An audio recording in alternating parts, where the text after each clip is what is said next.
कटक सदर पंचायत समिति कार्यालय रे जनशुणाणी मिलित जनशुणाणी जिला प्रशासन तरफ एटी पब्लिक ग्रीवेंस जाऊ कहती देखिपे मो पछपटर जो चित्र कटक सदर समग्र 23 पंचायत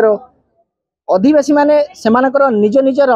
विभिन्न समस्या नहीं आसीचंती एठारे दाबीपत्र अभियोग पत्र बा शुणाणी आशारे से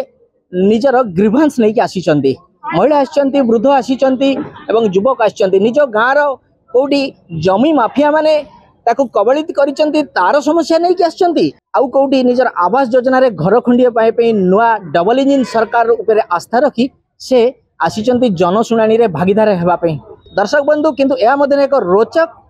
तथ्य आम हाथ लगी जे जनशुणाणी को आसीचंती जनप्रतिनिधि अर्थात कटक सदर अंचल सरपंच संघर प्रतिनिधि माने अर्थात किछि सरपंच माने सेमानकर किछि अभियोग नहीं कि आछिचंती जनशुणाणी की आमे तांको मानकर कथा सुनिबा अभियोग करिया को आसीथिबा किछि एठारे साधारण जनता तांकर कोन अभियोग तांकर कोन दुख रहिछि अभियोग आम कदमपड़ा आईदलक मौजारे 162 एकर अनाबादी गोचर जमी किंतु गोटे उन्नतिमूलक कार्यक्रम करने आम कि पाऊनु गोटे वाटर सप्लाई गला आम से गोटे लोक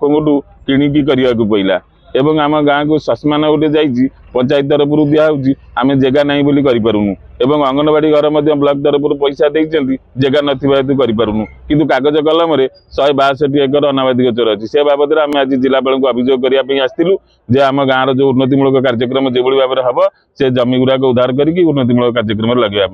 आम आज्ञा 1/7/2024 मसीह मुख्यमंत्री अभियोग प्रकोष्ठ बाबद अभियोग करूँ 8/7/2024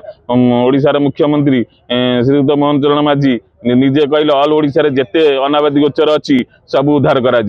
किंतु से कागज कलम एवं कथार रही जाइए एपर्यंत आम बारंबार office collector office to block office पर्यंत दौड़ू किंतु आम कथा गुरुत्व दौना जो मुख्यमंत्री कथा एपर्यंत कार्यकारी होनी आम कथा भी कार्यकारी हवा भाया कहीं संभावना देखा जाऊनी। कटक सदर ब्लॉक रे ग्रीवेंस होउची एटा लोक प्राय 190% लोक जानी पारुना जो 5% लोक आसुचंती आज मु 10:30 बेलू आसला बेलू कलेक्टर महोदय प्राय अध घंटा घंटाए भितर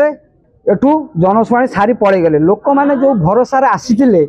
ता लोकंकर आशा पूर्ण हैला नै एवं पूर्व सरकार जेते बेले थेला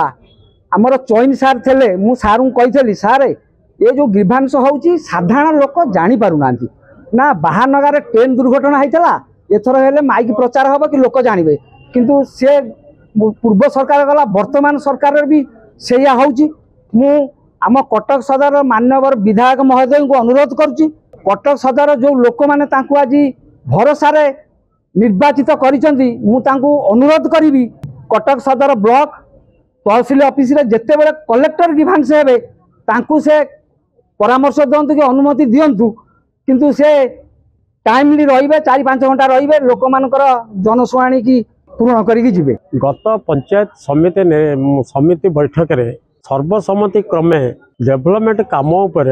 जहाँटा निष्पत्ति निया जाइथिला एवं जहाँटा रिजोल्यूशन स्थान पाइथिला ताहाटा आज कार्य परिणत होउनै जथा होची डेवलपमेंट काम रे हमर एमपी लैड एमएलए लैड व्यतीत आउ जेते गुडी डेवलपमेंट काम चेयरमैन को अध्यक्षतार हबो बोली जे कि हमर निष्पत्ति ग्रहण करा जाइथिला सेथिरे जे कि अणदेखा करा जिबारु आज जिलापाल महोदय को आमे एक लिखित अभियोग सरपंच संघ तरफ देई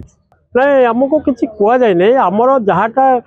रिजोल्यूशन स्थान पाई ताहाटा कार्यकारी हवा निमंते आम पब्लिक ग्रीवेंस रे कलेक्टर महोदय को दृष्टि आकर्षण कर कटक सदर ब्लॉक रे अनुष्ठित होता मिलित जनशुणाणी अभियोग प्रकोष्ठ को 101 गोटी दरखास्त आसला एवं सबू 101 गोटी दरखास्तर अभियोग शुणाणी करके विभिन्न विभाग को दि जाइए एवं समस्त कहुई समस्ते तार आशु समाधान करने निमंते निर्देश दि जाइए। जिला प्रशासन जिलापाल थिले अतिरिक्त जिलापाल थिले आमर एसपी थिले रूरल एसपी थिले सब कलेक्टर थिले बीडीओ तहसीलदार एवं समस्त लाइन डिपार्टमेंट ऑफिशियल्स उपस्थित रही आमर गोटे हस्तगत होइछि सरपंच मानकर अभियोग आछि आमे ताको जिला स्तर रे तदारख करिवो एवं विहित कार्यानुष्ठान ग्रहण करिवो। किछि अभियोगकारों प्रतिक्रिया रखिले कटक सदर बीडीओ प्रतीक साहू महोदय जहाँ सूचना अच्छी पाखापाखि 100 जनकर अभियोग पत्र पहुंची ग्रीभांस रे एवं ताकु त्वरित समाधान करने जिला प्रशासन पाखे पहुंचे दिज्व आ सबुठ रोचक कथा जनशुणाणी अभियोग रे जनप्रतिनिधि अभियोग रही तेज देखा जाऊ ये हूँ नुआ सरकार आसबार ये द्वितीय जनशुणाणी अभियोग बहुत आसी केमी कार्यकारी करी डबल इंजिन सरकार केमी प्रमाणित करने को चाहूँगी आगामी समय कह कटक शहर ब्लॉक परिसर दीपक आचार्य रिपोर्ट फोकस प्लस।